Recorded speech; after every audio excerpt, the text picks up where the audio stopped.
एक बार पुनः सभी विद्यार्थियों का स्वागत है। आप जानते हैं कि सामाजिक विज्ञान के प्रश्न पत्र में मानचित्र कार्य कितना महत्वपूर्ण स्थान रखता है। यह आपको 70 अंकों में से 10 अंक दिला सकता है। यहाँ पर दिया हुआ है प्रश्नोत्तर 9A और यहाँ पर दिया हुआ है प्रश्नोत्तर 9B। तो 9A में आपका 5 प्रश्न दिया हुआ है इतिहास से मानचित्र संबंधी प्रश्न, और 9B में आपका भूगोल विषय से 5 प्रश्न दिया हुआ है मानचित्र संबंधी प्रश्न। तो सबसे पहले हम 9A को हल करते हैं, और यह प्रश्न पत्र जो आपके सामने है यूपी बोर्ड परीक्षा 2024 में पूछे गए प्रश्न पत्र में सेट नंबर 4 का हल इस वीडियो में मैं करने जा रहा हूं। तो चलते हैं प्रश्न संख्या 9A। पहला प्रश्न है, वह स्थान जहां 1927 में भारतीय राष्ट्रीय कांग्रेस का अधिवेशन हुआ था। तो यहाँ मैं बताना चाहता हूँ कि इतिहास में जो भी मानचित्र संबंधी प्रश्न पूछता है उसमें एक प्रश्न आपका अधिवेशन से निश्चित है। तो चाहे वह 1920 का सितंबर 1920 का अधिवेशन हो, दिसंबर 1920 का अधिवेशन हो, 1927 का अधिवेशन हो, या 1929 का अधिवेशन हो, या 1885 का अधिवेशन हो। तो इस प्रकार यहाँ जो उसी अधिवेशन के क्रम में जो प्रश्न पूछा है, तो वह स्थान जहाँ 1927 में भारतीय राष्ट्रीय कांग्रेस का अधिवेशन हुआ था। तो मैं बताना चाहता हूँ कि 1927 में जो भारतीय राष्ट्रीय कांग्रेस का अधिवेशन हुआ था वह हुआ था मद्रास में, यानी कि चेन्नई में। तो चलते हैं भारत के मानचित्र की तरफ, और सबसे पहले हम 9A का नंबर 1 को हल करते हैं कि मद्रास कहाँ पर स्थित है मानचित्र में। यहाँ आपके सामने भारत का मानचित्र है, और सबसे पहले आप यहाँ अनुक्रमांक यानी कि रोल नंबर अपना डाल दीजिए। और चूंकि आप प्रश्नोत्तर 9A को हल करने जा रहे हैं, तो यहाँ पर आप लिख दीजिए प्रश्नोत्तर 9A।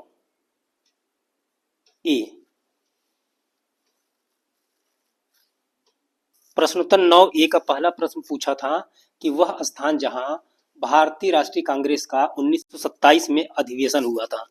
तो 1927 में जो अधिवेशन हुआ था वह हुआ था आपका मद्रास में। तो मद्रास का जो लोकेशन है यहाँ पर है। तो इस तरीके से आप वो चिन्ह बना दीजिए, और इस तरीके से एरो बना करके, चूंकि आप प्रश्न संख्या 1 को हल कर रहे हैं, तो यहाँ ब्रैकेट में 1 डाल दीजिए, और इसके बाद यहाँ पर लिख दीजिए मद्रास। तो 1927 में भारतीय राष्ट्रीय कांग्रेस का अधिवेशन कहाँ हुआ था? मद्रास में। चलते हैं प्रश्न संख्या 2 की तरफ। दूसरा प्रश्न है 9A का दूसरा प्रश्न है, वह स्थान जहां महात्मा गांधी ने नमक कानून तोड़ा था। तो महात्मा गांधी ने जहां नमक कानून तोड़ा था उस स्थान का नाम है दांडी। तो हम भारत के मानचित्र में दांडी को दर्शाते हैं। चलते हैं भारत के मानचित्र की तरफ। दूसरा प्रश्न था, वह स्थान जहां महात्मा गांधी ने नमक कानून तोड़ा। तो महात्मा गांधी ने नमक कानून तोड़ा दांडी नामक स्थान पर। तो ये आपका दांडी का लोकेशन है। और चूंकि ये दूसरा प्रश्न था, तो यहाँ नंबर 2 लिख दिया मैंने, और उसके बाद लिख दिया दांडी। तो ये हो गया आपके दूसरे प्रश्न का उत्तर। सही स्थान का अंकन कर दिया और नाम भी लिख दिया। तो चलते हैं प्रश्न संख्या 3 की तरफ। तीसरा प्रश्न है 9A का तीसरा प्रश्न है, वह जनपद जहां जालियांवाला बाग की घटना घटी थी। तो चलते हैं प्रश्न संख्या 3 को मानचित्र पर हल करते हैं। वह स्थान, वह जनपद जहां जालियांवाला बाग की घटना घटी थी, तो इसका उत्तर है अमृतसर। तीसरा प्रश्न था, वह जनपद जहां जालियांवाला बाग की घटना घटी थी। तो जालियांवाला बाग की घटना कहाँ घटी थी? अमृतसर में। तो देखिए मैं अमृतसर को स्थान दर्शा रहा हूँ। ये हो गया आपका अमृतसर, और यहाँ पर लिख दिया मैंने नंबर 3, चूंकि ये नंबर 3 प्रश्न का उत्तर है, और यहाँ पर लिख दिया अमृतसर। अमृतसर। चलते हैं प्रश्न संख्या 4 की तरफ। 9A का चौथा प्रश्न है, वह स्थान जहां महात्मा गांधी का किसान सत्याग्रह आंदोलन हुआ। आप किसान सत्याग्रह पर फोकस करिए। महात्मा गांधी का किसान सत्याग्रह कहां पर हुआ था? खेड़ा में हुआ था। वह स्थान जहां महात्मा गांधी का किसान सत्याग्रह आंदोलन हुआ, खेड़ा में। तो प्रश्न संख्या 4 का उत्तर मानचित्र पर अब हम चलते हैं दर्शाते हैं। चौथा प्रश्न था आपका, वह स्थान जहां महात्मा गांधी का किसान सत्याग्रह आंदोलन हुआ था। तो महात्मा गांधी का किसान सत्याग्रह आंदोलन कहाँ पर हुआ था? खेड़ा में हुआ था। तो ये हो गया आपका प्रश्न संख्या, खेड़ा का सही स्थान का अंकन, और ये है आपका प्रश्न संख्या 4 लिख दिया मैंने, और यहाँ पर लिख दिया खेड़ा। ये हो गया 4 प्रश्न का उत्तर हो गया आपका। चलते हैं प्रश्न 5 की तरफ। पांचवा प्रश्न है 9A का पांचवा प्रश्न है, वह स्थान जहां 1929 में भारतीय राष्ट्रीय कांग्रेस का अधिवेशन हुआ था। तो 1929 में भारतीय राष्ट्रीय कांग्रेस का अधिवेशन कहाँ हुआ था? लाहौर में। तो देखिए, भारतीय राष्ट्रीय कांग्रेस का अधिवेशन एक प्रश्न और भारतीय राष्ट्रीय कांग्रेस का अधिवेशन दूसरा प्रश्न, यानी इतिहास विषय में 5 जो मानचित्र दर्शाना है उसमें 2 तो अधिवेशन से दे दिया है। तो इसलिए आप सभी अधिवेशनों को जो महत्वपूर्ण है आपके कोर्स में उसको तैयार कर लीजिए। तो 1929 में भारतीय राष्ट्रीय कांग्रेस का अधिवेशन कहाँ हुआ था? लाहौर में। चलते हैं भारत के मानचित्र में लाहौर को दर्शाते हैं। पांचवा प्रश्न था, वह स्थान जहां 1929 में भारतीय राष्ट्रीय कांग्रेस का अधिवेशन हुआ था। तो 1929 में भारतीय राष्ट्रीय कांग्रेस का अधिवेशन कहाँ हुआ था? लाहौर में हुआ था। ये लाहौर का सही स्थान अंकन है, और इसको नंबर 5 लिख करके यहाँ लिख दिए लाहौर। ये हो गया सभी पांचों प्रश्न का उत्तर। इस प्रकार हम देखते हैं, प्रश्न संख्या 1 था, वह स्थान जहां 1927 में भारतीय राष्ट्रीय कांग्रेस का अधिवेशन हुआ था। तो 1927 में भारतीय राष्ट्रीय कांग्रेस का अधिवेशन कहाँ हुआ था? नंबर 1 मद्रास में। ये देखिए मद्रास का लोकेशन है। दूसरा प्रश्न था आपका कि वह स्थान जहां महात्मा गांधी ने नमक कानून तोड़ा था। तो यहाँ पर नंबर 2 लिख करके मैंने दांडी लिख दिया और दांडी का सही लोकेशन दर्शा दिया। तीसरा प्रश्न था कि वह स्थान या वह जनपद जहां जालियांवाला बाग की घटना घटी थी, अमृतसर में। तो यहाँ पर नंबर 3 लिख करके अमृतसर लिख दिया। चौथा प्रश्न था, वह स्थान जहां महात्मा गांधी का किसान सत्याग्रह आंदोलन हुआ था। तो वो खेड़ा में हुआ था। तो महात्मा गांधी का किसान आंदोलन कहाँ हुआ था? खेड़ा में। तो नंबर 4 लिख करके खेड़ा लिख दिया।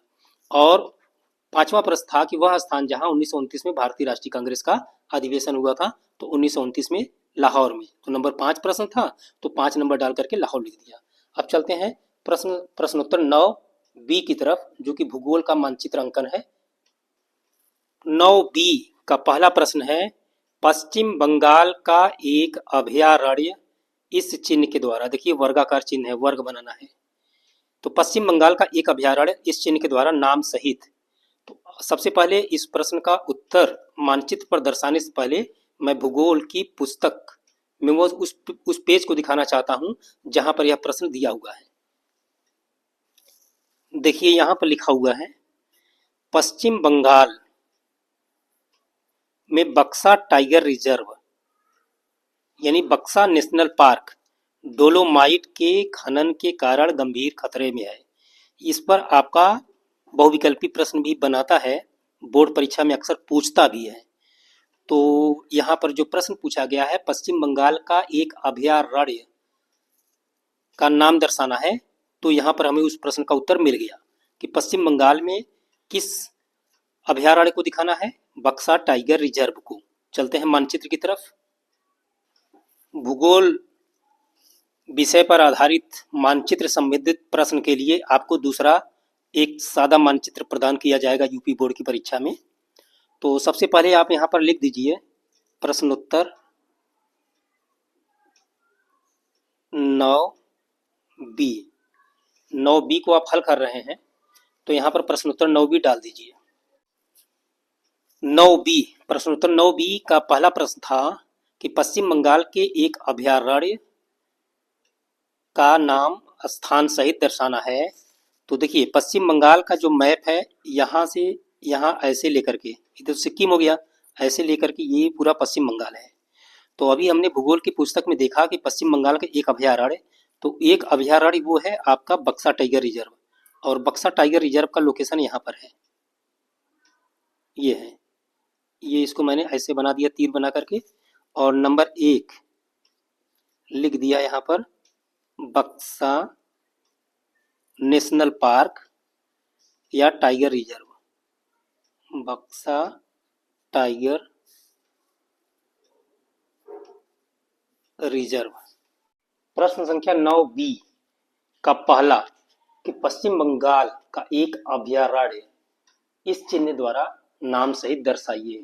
की अगर बात की जाए तो आपके भूगोल की पुस्तक में कुछ प्रमुख अभयारण्यों का नाम दिया हुआ है और उसको मैंने उस पेज को यहाँ पर खोला है और इसको आप अच्छी तरीके से याद कर लीजिए, क्योंकि आपके बहुविकल्पी प्रश्न में भी यह अक्सर पूछ देता है कि यह अभयारण्य भारत के किस राज्य में स्थित है। उत्तरांचल में कार्बेट राष्ट्रीय उद्यान है। तो कार्बेट राष्ट्रीय उद्यान कहाँ स्थित है? उत्तरांचल में। पश्चिम बंगाल, जैसा कि मानचित्र में अंकन करने को दिया है, तो अगर आप चाहें तो जैसा कि मैंने अभी दर्शाया है बक्सा टाइगर रिजर्व, तो उसको दर्शा दीजिए, या फिर आप इसको भी दर्शा सकते हैं कि पश्चिम बंगाल में यहाँ पर दिया है सुंदरवन राष्ट्रीय उद्यान। सुंदरवन राष्ट्रीय उद्यान। तो मध्य प्रदेश में कौन सा है? बांधवगढ़ राष्ट्रीय उद्यान। राजस्थान में कौन सा है? सरिस्का वन्य जीव पशु विहार। और असम में कौन सा है? मानस बाघ रिजर्व। और केरल में कौन सा है? पेरियार बाघ रिजर्व। तो यहाँ पर 1 2 3 4 5 6 अभयारण्य का नाम दिया हुआ है। एक बार पुनः मैं रिवाइज करा देता हूँ। उत्तरांचल में कार्बेट राष्ट्रीय उद्यान, पश्चिम बंगाल में सुंदरवन राष्ट्रीय उद्यान, मध्य प्रदेश में बांधवगढ़ राष्ट्रीय उद्यान, राजस्थान में सरिस्का वन्य पशु जीव विहार, असम में मानस बाघ रिजर्व और केरल में पेरियार बाघ रिजर्व। तो जैसा कि मानचित्र में अंकन करने के लिए आया है कि पश्चिम बंगाल का एक अभयारण्य, तो अगर आप चाहें तो पश्चिम बंगाल में जो अभयारण्य का पूछा गया है तो सुंदरवन राष्ट्रीय उद्यान को भी दर्शा सकते हैं। तो अब हम चलते हैं भारत के मानचित्र में, देखते हैं कि सुंदरवन राष्ट्रीय उद्यान कहाँ पर स्थित है। तो भारत के मानचित्र में पहला प्रश्न कि पश्चिम बंगाल का एक अभयारण्य, तो मैंने यहाँ पर दिखाया है बक्सा टाइगर रिजर्व, और यदि आप चाहें तो सुंदरवन राष्ट्रीय उद्यान को भी दर्शा सकते हैं, और सुंदरवन राष्ट्रीय उद्यान की जो लोकेशन है यहाँ पर है। तो आप किसी को एक को दिखाइएगा, चाहे इसको दिखाइए चाहे इसको दिखाइए। अगर इसको दिखाते हैं तो यहाँ पर नंबर 1 लिख करके यहाँ पर आपको लिखना पड़ेगा कि सुंदरवन राष्ट्रीय उद्यान। सुंदरवन राष्ट्रीय उद्यान। तो चाहे आप सुंदरवन राष्ट्रीय उद्यान को दिखाइए या फिर बक्सा टाइगर रिजर्व को दिखाइए। चलते हैं प्रश्न संख्या 2 की तरफ। दूसरा प्रश्न है, भारत के पूर्वी तट पर स्थित एक बंदरगाह इस चिन्ह के द्वारा नाम सहित।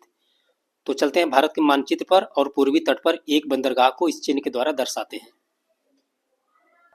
देखिए, ये भारत का आपका पूर्वी तट है, ये आपका पूर्वी तट है और ये आपका पश्चिमी तट है। तो पूर्वी तट पर कई बंदरगाह हैं, जैसे हल्दिया है, कोलकाता है, पारादीप है, विशाखापट्टनम है और मद्रास है। तो आप किसी भी एक बंदरगाह को, पूर्वी तट पर किसी एक बंदरगाह को आप दिखा सकते हैं। अगर आप चाहें तो हल्दिया दिखा सकते हैं, कोलकाता को भी दिखा सकते हैं, पारादीप जो कि उड़ीसा में पड़ता है उसको दिखा सकते हैं, विशाखापट्टनम को दिखा सकते हैं या फिर मद्रास को दिखा सकते हैं। और बंदरगाह को दिखाना कैसे है? इस तरीके से दिखाना है। तो इस तरीके से मैंने लिख दिया। ये प्रश्न संख्या 2 था। और तो ये आपका मद्रास पोर्ट है, यानी कि चेन्नई पोर्ट है। इस प्रकार प्रश्न संख्या 2 का उत्तर का अंकन और स्थान का नाम मैंने लिख दिया। 9B का तीसरा प्रश्न है, राजस्थान की एक पर्वत श्रृंखला, ये जो चिन्ह दिया हुआ है इस चिन्ह के द्वारा नाम सहित। तो राजस्थान की पर्वत श्रृंखला कौन सी पर्वत श्रृंखला है? अरावली। तो ये चिन्ह आपको दर्शाना है, अरावली कहाँ पर स्थित है राजस्थान में, और अरावली नाम लिखना है। तो चलते हैं भारत के मानचित्र की तरफ। ये देखिए आपका राजस्थान एरिया है, ये यहाँ से यहाँ ऐसे करके इधर ये सब राजस्थान है। तो राजस्थान में ही अरावली पर्वत श्रृंखला है। तो राजस्थान की पर्वत श्रृंखला पूछा है, तो राजस्थान की पर्वत श्रृंखला कौन सी है? अरावली। तो उसको इस तरीके से ये हो गया। ये प्रश्न संख्या कौन सा था आपका? प्रश्न संख्या 3। और यहां पर लिख दीजिए अरावली। चलते हैं प्रश्न संख्या 4 की तरफ, देखते हैं कि क्या है। 9B का चौथा प्रश्न है, उड़ीसा का एक लौह अयस्क क्षेत्र चिन्ह द्वारा नाम सहित। तो इस प्रश्न को सबसे पहले मानचित्र पर दर्शाने से पहले मैं आपको भूगोल की पुस्तक में दिखाता हूं कि लौह अयस्क क्षेत्र कौन कौन से हैं, किस राज्य में लौह अयस्क क्षेत्र पाया जाता है और उड़ीसा का लौह अयस्क क्षेत्र कौन सा है। ये देखिए यहाँ पर लिखा हुआ है लौह अयस्क क्षेत्र, लौह अयस्क क्षेत्र, और ये जो लाल ट्रायंगल से जो बना हुआ है लौह अयस्क खाने हैं। और देखिए जैसे चंद्रपुर है, चंद्रपुर महाराष्ट्र में पड़ता है, तो महाराष्ट्र की एक लौह अयस्क क्षेत्र का नाम क्या है, चंद्रपुर। ये दुर्ग है, तो छत्तीसगढ़ की एक लौह अयस्क क्षेत्र का नाम दुर्ग है। बैलाडीला है, तो छत्तीसगढ़ में आपका दुर्ग पड़ता है और बैलाडीला पड़ता है।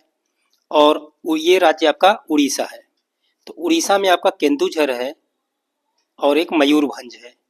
ठीक, तो यहाँ जो प्रश्न आपको पूछा गया है कि उड़ीसा के किसी एक लौह अयस्क क्षेत्र का नाम दर्शाइए, तो हम दर्शाते हैं मयूरभंज को, जो कि उड़ीसा में पड़ता है। चलते हैं भारत के मानचित्र की तरफ। तो चौथा प्रश्न था आपका उड़ीसा का एक लौह अयस्क क्षेत्र, और चिन्ह क्या दर्शाना है। तो ये हो गया आपका प्रश्न संख्या 4, और यह है उड़ीसा का एक लौह अयस्क क्षेत्र। तो ये प्रश्न संख्या 4 था, और इसको मैंने लिखा है मयूरभंज, मयूरभंज को दर्शाया है। मयूरभंज उड़ीसा का एक लौह अयस्क क्षेत्र है। चलते हैं प्रश्न संख्या 5 की तरफ। पांचवा प्रश्न है, नर्मदा नदी पर बना बांध इस चिन्ह के द्वारा नाम सहित। तो आप सभी डैम्स का लोकेशन देख चुके होंगे भूगोल की पुस्तक में। तो सबसे पहले हम देखते हैं कि नर्मदा नदी पर कौन सा बांध बना है और उस बांध का लोकेशन कहाँ है, नर्मदा नदी कहाँ पर बहती है, और कौन कौन से बांध हैं जिसको कि परीक्षा में पूछा जा सकता है। तो ये है भारत की प्रमुख नदियाँ एवं बांध। तो आप भूगोल की पुस्तक में इस मानचित्र को देख करके प्रमुख नदियों का कहाँ कहाँ दर्शाया गया है उसको अच्छी तरीके से याद कर लीजिए, और किस नदी पर कौन सा बांध है और कहाँ पर स्थित है उसको तैयार कर लीजिए। तो पांचवा प्रश्न पूछा था कि नर्मदा नदी, देखिए नर्मदा नदी यहाँ से निकलती है, नर्मदा नदी इस तरीके से बहते हुए, और तो नर्मदा नदी पर कौन सा बांध बना है सरदार सरोवर बांध। तो ये यहाँ से थोड़ी सी दूरी पर है, तो हम नर्मदा नदी पर कौन सा बांध बना है, सरदार सरोवर। अब हम चलते हैं भारत के मानचित्र पर सरदार सरोवर बांध को दर्शाते हैं। तो पांचवा प्रश्न था नर्मदा नदी पर बना बांध इस चिन्ह के द्वारा। चिन्ह कौन सा था, दो इस तरीके से खड़ी पाई थी और यूं करके था। तो ये हो गया प्रश्न संख्या 5, आपका पांचवा प्रश्न है। और ये कौन सा बांध है, सरदार सरोवर, ये सरदार सरोवर बांध है। तो इस प्रकार भूगोल विषय से पूछे गए मानचित्र संबंधित पांचों प्रश्नों का उत्तर मैंने दर्शा दिया है। आपका पहला प्रश्न था कि पश्चिम बंगाल का एक अभयारण्य, तो मैंने यहाँ दिखाया है बक्सा टाइगर रिजर्व, और आपकी भूगोल की पुस्तक में बक्सा टाइगर रिजर्व शब्द आया भी है और वो पश्चिम बंगाल में पड़ता है। तो इसको मैंने इस चित्र के द्वारा यहाँ पर बक्सा टाइगर रिजर्व को दिखाया है। दूसरा प्रश्न था भारत के पूर्वी तट पर स्थित एक बंदरगाह। तो भारत के पूर्वी तट पर स्थित बंदरगाह का मैंने कौन सा दिखाया है, नंबर 2 लिख करके चेन्नई दिखाया है। और तीसरा प्रश्न था राजस्थान की पर्वत श्रृंखला। तो राजस्थान की पर्वत श्रृंखला कौन सी है, अरावली। तो नंबर 3 लिख करके अरावली यहाँ पर लिख दिया है, और इस तरीके से ये चिन्ह के द्वारा दर्शाया है जो प्रश्न पत्र में पूछा गया था। और चौथा प्रश्न था उड़ीसा का एक लौह अयस्क क्षेत्र का नाम। तो ये देखिए उड़ीसा का एरिया है, सब क्षेत्र है, और ये इस तरीके की स्माइली बना करके जैसा कि उसमें चिन्ह बनाने के लिए प्रश्न पत्र में पूछा है। तो ये उड़ीसा का आपका एक लौह अयस्क क्षेत्र है, और ये मयूरभंज है। तो नंबर 4 लिख करके मैंने यहाँ पर लिख दिया मयूरभंज। और पांचवा प्रश्न था नर्मदा नदी पर बना बांध इस चिन्ह के द्वारा दर्शाना है। तो नर्मदा नदी पर बना बांध ये मैंने दर्शा दिया है, और नंबर 5 लिख करके सरदार सरोवर लिख दिया है। इस प्रकार आपका भूगोल विषय पर आधारित पूछे गए पांचों प्रश्न मानचित्र संबंधित का स्थान अंकन एवं सही नाम दर्शा दिया गया है और इसी तरह इतिहास का भी दर्शा दिया गया है। धन्यवाद।